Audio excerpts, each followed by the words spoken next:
Hi there, I'm Dr. Courtney Raspin with Altum Health, and you have joined me for our weekly deep dive into one point of the Altum Viral Positivity Plan. Now, I don't know about you, but I am tired. This girl is tired. And I feel like this is the time of year where we are crawling towards the holiday break. And we're all just trying to get there, get through our work, get through to the holiday break. And what better time to really turn the focus inward? Yeah, what better time to really ensure that we are taking small steps, and it doesn't take a lot, to make sure that we get through to that holiday break, which I hope we're all getting here, yeah? So we get through and we just keep our mental health afloat. And that's what this plan is about. It's about giving you small things to do every single week to ensure that during this really difficult period that you can improve your mental health. You know, with these small things, but based in psychological research and science, that you can try on your own, in your own time, to help boost your mental health, and hopefully that can generate a bit of positivity, because that's what this plan is about. Remember, we're trying to stop the spread of the virus. We're almost at the end of this lockdown, but hopefully in the meantime, we can focus on our mental health, spread a little bit of positivity. I'm just going to say hello to some people here. Ooh, it's been a saga. Great name. I love it. Hello. Emma. Hello. Keep them busy, Mom. Yeah, I know that one. Hi there. And Skill Hub Learning. Oh, fantastic. Hello. Thank you so much for joining. We've got some new faces tonight, which is great. So for those of you who are joining us for the first time, you can download the entire plan. If you've missed the first 7 weeks or the first 6 weeks, because we are on week 7, you can go to altumhealth.co.uk/positivity plan. Now, last week, we talked all about the healing powers of nature, and we had the most marvelous Nicole Warrica, who is training to be a nature-allied psychotherapist, talk to us all about the science as to why nature is so healing. And I would really love to hear how all of you got on this week in getting out into nature. Now, I've been for walks, definitely been for walks more with my dog Luna, who you know I love. But the one thing I really did do in anticipation of last week is I got back into houseplants, bringing nature inside, which is something that Nicole recommended that you do as well. Now, I used to have plants a long time ago, but I had 2 kids and I found I couldn't keep everything alive at once. So I decided to triage and choose the kids over the plants, which I defend that position to this day. But now that my kids are a bit older now and they don't need quite the feeding and watering that they used to, I've decided to bring plants back into the house. I'm a little scared, so if anybody has some good tips as to how I might, take care of my house plants. I think overwatering is bad, so I'm trying not to do that. I got a little mister, but please let me know in the comments, because I could use all the help I can get. But I am enjoying them, and they do lift me by having them in the house. So please do let me know how you guys are getting on with getting out into nature. I really do want to hear about it. And if you have any questions about how nature helps you improve your mental health, then let me know. We can recap that as well. Now this week, the theme is taking time for yourself. Taking time for yourself. You hear this all of the time, yeah? But it's easier said than done.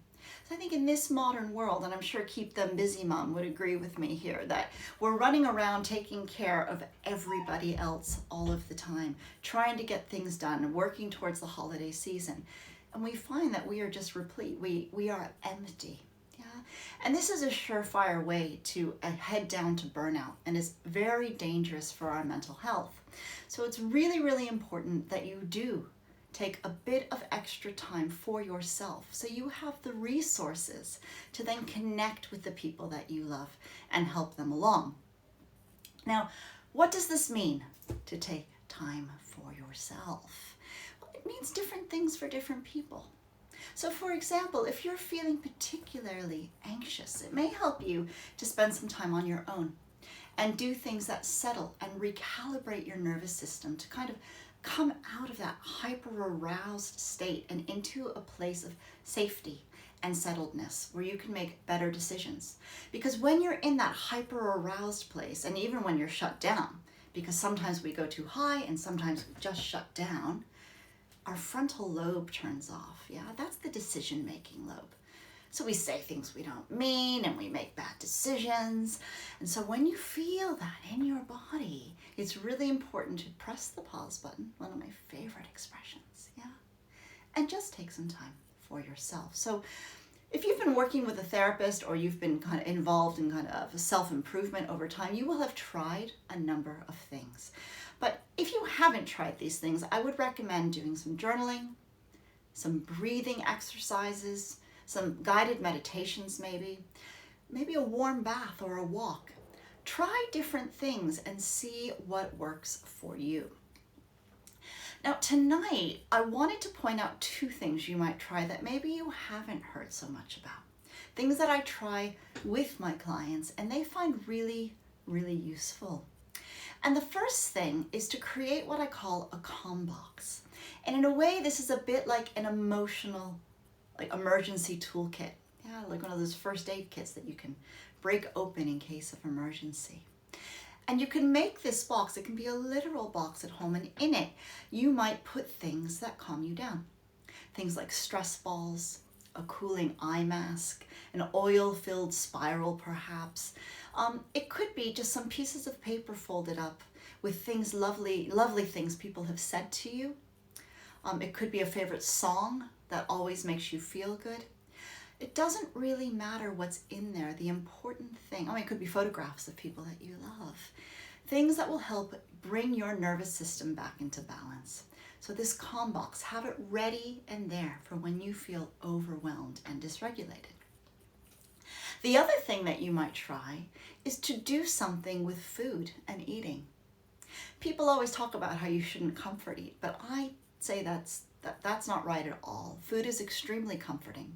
And as long as you don't only use food as a way of comforting yourself, if it's just one little tool in your toolbox, then occasionally having a little something to help regulate you, there's nothing wrong with that. Just make sure you have a variety of tools in your toolkit. Now, specifically around food and eating, I want you to think about sensations. Yeah? Sucking things out of a straw, like a smoothie, something thick out of a straw. It can be very, very regulating, very, very calming, because it triggers an innate calming reflex. Just think about babies sucking on dummies or sucking on their thumbs. That movement is very calming for many people. So give that a go. Or perhaps, you're somebody who shuts down and shuts off, and you need some mobilization, to bring your nervous system back into balance. So why not, chewing on crisps, that crunch of pretzels and crisps, that can help relieve jaw tension, can take your mind off stressors, and can mobilize you and get you out of that very, very low place. So try different things and see what works for you. There are no rights and no wrongs. It's whatever helps you personally, and make sure that you have it close to hand and readily available in times of need. Now, many of my clients, they also find guided meditations really helpful. Mindfulness is very popular right now, and I think everybody should give it a go and see what it's about. There are many different ways to do it. But if you're interested in learning about mindfulness, there's a fantastic app, and it's called One Giant Mind. And their tagline is teaching the world to meditate. And apparently in 12 steps, 15 minutes each, you could really get a sense of how to meditate. And it's non-judging. It kind of talks to you about the little mistakes people make or that they think they're making. Oftentimes you're not making a mistake. You just haven't been taught correctly that actually the mind wandering is what it does. You're doing it right. So this is great for that. And the other thing that I'd like to point your attention to is a website called selfcompassion.org. The wonderful Kristin Neff, she is a professor in educational psychology, but I always call her my compassion guru. And she just knows everything about self-compassion and has these beautiful meditations. They're not very long, that really focus on helping you to develop your own sense of compassion, your own self-compassion. And it's only when we're compassionate to ourselves that we can really take care of ourselves and take that time for ourselves. So I can't put those links in the comments here because they won't be live, but I've put them in my main bio, the one to selfcompassion.org and also to One Giant Mind. So please do have a look if you're interested. And I would love to hear what it is that you do to take care of yourself this week. Please share with the hashtag positivity plan. I might be sharing myself, some things that I try from my list. I might make my own combox, and I'd love to see yours if you're going to do that yourself. Just share your favorite techniques. Tag me at Dr. Courtney Raspin, and don't forget, like I said, to use the hashtag positivity plan. So that's really it from me. I hope that you have a lovely, lovely week. Any questions, just let me know, and I'll see you next week where we will be talking about faking it until you make it. Really, really powerful thing to do for your mental health. Take care, everyone, and see you next week. Bye-bye.